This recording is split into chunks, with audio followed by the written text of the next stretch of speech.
Zdravím, poďme na znamenie Škorpión. Pozrime sa, čo vás čaká v mesiaci marec.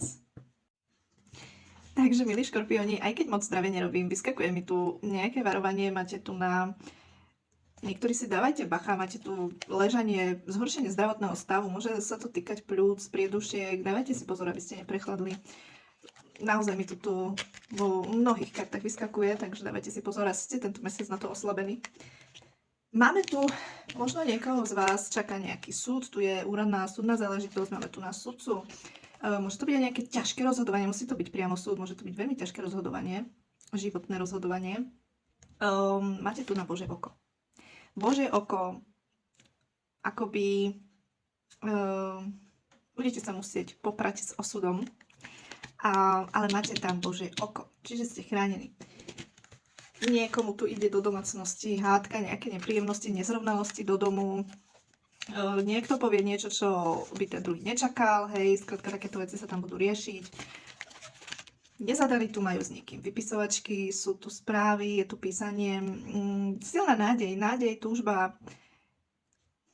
Ako stále hovorím, nádej u mňa posledná, takže skôr to vidím tento mesiac stále ešte na takej forme dopisovačiek.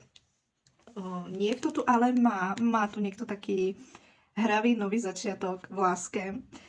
Zatiaľ je to na takých hrách, ale niečo tu začína. Takže tento mesiac by sa niečo malo prelomiť. Čo sa týka mnohých zadaných Škorpiónov, máme tu na doma lásku, silné city, stabilitu a vernosť. Takže veľmi, veľmi krásne kartičky mi tam vyšli. Niekto tu prechádza nejakou transformáciou. Tu je znovu zrodenie doslova, niečo úplne nové. Začína úplne nový život, alebo je proste, prešiel si veľmi ťažkým obdobím. Máte tu kartu roh hojnosti. Čo teda značí, že to je hojnosť všetkého, čo si človek dokáže predstaviť. Nemusí to byť len peniaze, môže sa zlepšiť celkovo vaša situácia. Ako som vravela, máte tento mesiac nad sebou aj Božie oko. Takže tam nie len, že Božie oko, ale aj Božie požehnanie. Doslova všetko je tu ohľadom toho.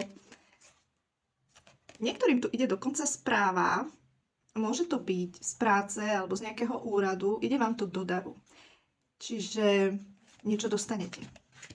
Mali by ste niečo dostať bez vášho pričinenia. Takže ja vám držím palce.